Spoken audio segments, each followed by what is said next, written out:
Hello दोस्तों, स्वागत करता हूं एक बार फिर से आपका अपने न्यू वीडियो में। दोस्तों ये आपका बहुत मोस्ट क्वेश्चन है जो मैं आज आपके लिए लेके आया हूं। इसको दोस्तों बिल्कुल भी मैं आपसे सजेस्ट करूंगा कि आप इसको एग्ज़ाम में देख कर के जाना, क्योंकि ये क्वेश्चन दोस्तों यही क्वेश्चन आपके एग्ज़ाम में आता है। ऐसा नहीं है कि इससे संबंधित कोई मॉडल आपके एग्ज़ाम में आए। यही एक क्वेश्चन है दोस्तों जो कि आपके एग्ज़ाम में छप जाएगा। इसमें कोई भी समझ लिए संदेह ही नहीं है कि ये क्वेश्चन नहीं आएगा।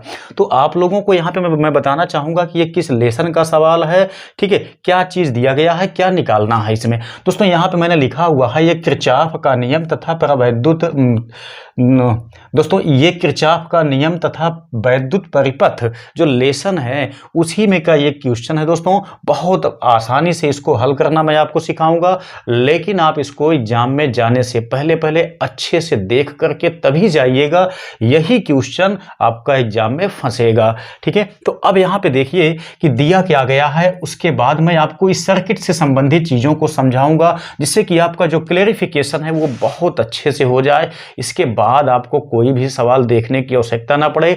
यहाँ इस टाइप से जितनी भी सवालें आपके एग्जाम में आए दोस्तों, आप बड़े आसानी से सॉल्व कर पाएंगे। तो आइए देख लेते हैं दोस्तों। यहाँ पे दिया गया है कि किसी सेल से 0.6 एम्पियर की धारा लेने पर उसका टर्मिनल विभवांतर 1.6 वोल्ट हो जाता है। तो कुछ चीज़ों को आप यहाँ से अच्छे से समझ लीजिए कि टर्मिनल विभवांतर क्या होता है।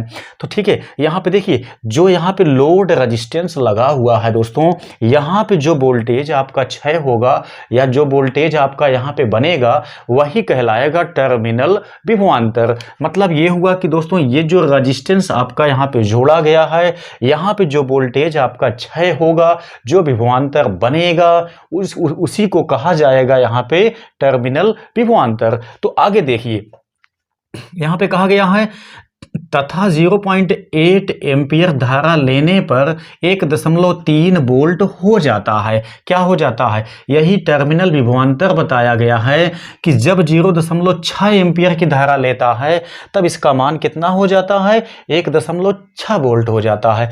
लेकिन जब धारा ये लेता है 0.8 एम्पियर, तब यहाँ पे इसका जो विभवांतर है वो 1.3 वोल्ट हो जाता है। तो निकालना क्या क्या है आपको? यहाँ निकालना है तो सेल का विद्युत वाहक बल तथा आंतरिक प्रतिरोध ज्ञात कीजिए, ठीक है। यहाँ पे दो चीजें निकालने के लिए कहा गया है। आपसे पूछा गया है सेल का विद्युत वाहक बल, जिसको ई से डिनोट किया जाता है, ये आपको निकालना है। आगे कहा गया है सेल का आंतरिक प्रतिरोध। आप लोग जानते होंगे कि आंतरिक प्रतिरोध को दोस्तों स्मॉल आर से रिप्रेजेंट किया जाता है, तो ये भी हमको निकालना है, ठीक है। अब ध्यान दीजिएगा कि ये जो सर्किट यहाँ पे मैंने डिजाइन किया हुआ है, ये आपके बुक में या आपके इस न्यूमेरिकल सवाल में बिल्कुल भी नहीं दिया गया था। ये मैंने अपने से बनाया हुआ है जिससे कि आपको मैं अच्छे से समझा सकूं। अब देखिए क्या है यहाँ पे दोस्तों, ये जो आपका सेल लगा हुआ है, सेल का विद्युत वाहक बल होता है, उसका विभव नहीं होता है। ये चीज आप अच्छे से क्लियर कर लीजिए, ठीक है। मतलब सेल का जो वोल्टेज होता है वही उसका विद्युत वाहक बल होता है, ठीक है। तो ई का मान यहाँ पे आपसे पूछा गया है कि जो सेल लगाई गई है उसका विद्युत वाहक बल कितना वोल्ट का है, ठीक है। अब आगे देखिएगा यहाँ पे जो स्मॉल आर दिया गया है, इसका मतलब क्या है दोस्तों? आप लोग जानते हैं कि कोई बैटरी होती है, उसमें एसिड डाला जाता है, तो एसिड भी काफी ज्यादा ऊर्जा का क्षय कर देता है, ठीक है। तो जो मतलब जो एसिड में बनेगा आपका रेजिस्टेंस, जिसके माध्यम से ऊर्जा का कुछ भाग वहां पे नष्ट हो जाएगा, उसको कहा जाता है सेल का आंतरिक प्रतिरोध। अब देखिए ये क्या है आपका? ये दोस्तों वो चीज है जैसे कि मान लेते हैं बैटरी आपके पास है, बैटरी से आपने कनेक्ट किया एक बल्ब को, ठीक है। बल्ब को जलाने के लिए आपने कनेक्ट किया, तो जो बल्ब का रेजिस्टेंस है वही होता है दोस्तों टर्मिनल रेजिस्टेंस, ठीक है। तो ये वो चीज है, ये आपका सेल के अंदर जो एसिड होता है उसका रेजिस्टेंस है, जो आपका ई दिया गया है। यह सेल यानी कि जो आपका सेल लगाया गया है, या हम कह सकते हैं जो बैटरी लगाई गई है उसका विद्युत वाहक बल, या मान लेते हैं उसका वोल्टेज है। ठीक है, इतना आप समझ लीजिए। तो आपसे ये पूछा गया है, ये पूछा गया है। इसमें एक चीज और भी आप अच्छे से क्लियरफाई कर लीजिए कि जो सेल यहाँ पे लगा दिया गया है उसका वोल्टेज चेंज नहीं होगा।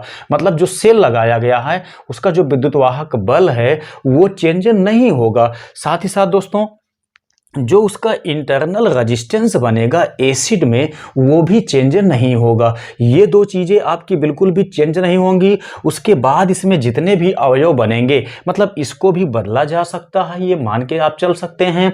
धारा के मान को हम जानते हैं घटाया बढ़ाया जा सकता है, क्योंकि इसमें रेजिस्टेंस जो होता है, जो यहाँ पे रेजिस्टेंस हम लगाते हैं इसके मान को घटा बढ़ा के धारा के मान को भी घटा बढ़ा सकते हैं। ठीक है, जब धारा के मान को घटाया बढ़ाया जाएगा, रेजिस्टेंस के मान को घटाया बढ़ाया जाएगा, तो यहाँ पे जो आपका वोल्टेज क्षय होगा, जो कहा गया है आपसे टर्मिनल विभवांतर, वो भी आपका अलग अलग क्षय होगा। तो अब आगे देखिएगा, यहाँ से एक फार्मूला मैं यहाँ पे लगाता हूँ जो कि बिल्कुल यूनिवर्सल है, उसी को आपको हमेशा लगाना है। वो होता क्या है, E is equal V plus I into R. अब देखिएगा जो यहाँ पे वोल्टेज आपका, जो जितने वोल्ट की बैटरी यहाँ पे लगाई गई है उतने वोल्ट की बैटरी के इक्वल क्या चीज होगा, जो यहाँ पे वोल्टेज क्षय होगा, जो यहाँ पे वोल्टेज क्षय होगा, ये दोनों के स्थान पे क्षय होने वाला वोल्टेज जो है वह बैटरी के विद्युत वाहक बल के सदैव समान होता है। इसको आप दिमाग में बैठा लीजिए तो कोई भी सवाल आपकी इससे रिलेटेड कभी नहीं फंसेगी। ठीक है, अब यहाँ पे ध्यान दीजिए, ये आपका हो जाता है E equal V plus I R. मतलब E क्या है, बैटरी का विद्युत वाहक बल है। V क्या है, जो यहाँ पे वोल्टेज क्षय होगा वो है। IR क्या है, जो यहाँ पे आपका वोल्टेज क्षय होगा वो है।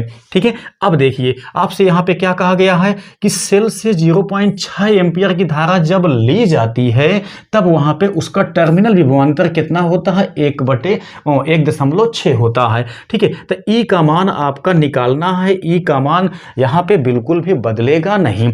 अब आगे देखिए, टर्मिनल विभवांतर, इसी का मान दिया गया है कि जब इतना धारा बहेगी तब विभवांतर कितना हो जाएगा, 1.6 वोल्ट हो जाएगा। तो ये हो गया 1.6 प्लस, आगे देखिएगा आई का मान आपके पास दिया गया है, कितना दिया गया है, 0.6 एम्पियर दिया गया है।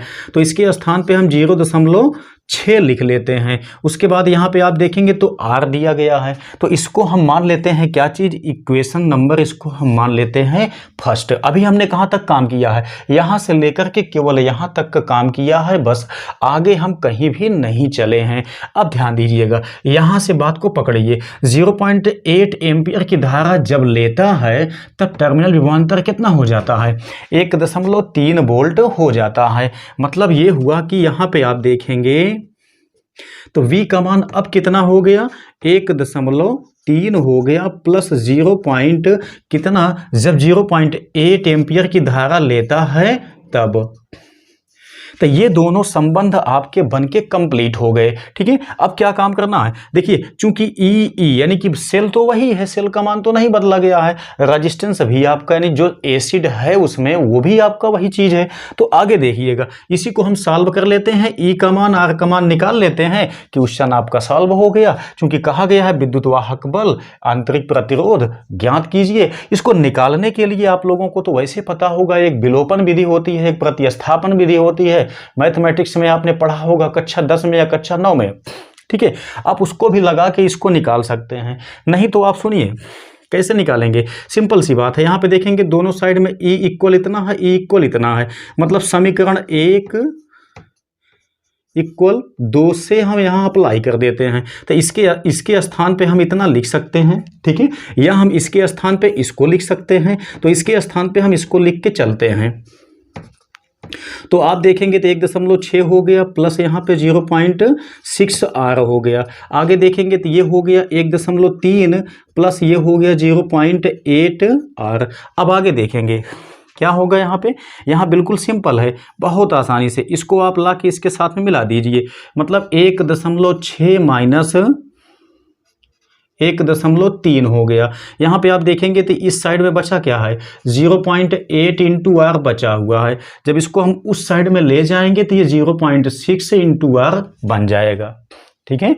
अब आगे देखिए, जब इसमें हम इसको घटा देंगे तो बचेगा कितना आपके पास, 0.3 बचेगा।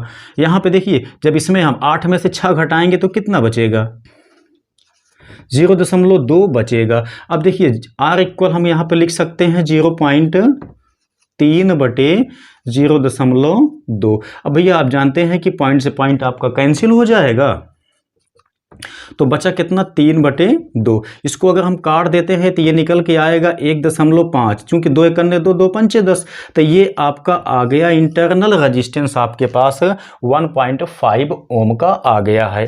ठीक है। अब देखिए यहाँ पे स्मॉल r आपसे पूछा गया था, ये आपका फाइनली निकल गया है। अब आपसे यहाँ पे निकालने के लिए क्या कहा गया है, विद्युत वाहक बल। ठीक है, इसको भी हम आसानी से निकाल सकते हैं। कैसे, यही r का मान हम चाहे 1 में पुटअप कर दें चाहे 2 में पुटअप कर दें, ई का मान आसानी से निकल जाएगा।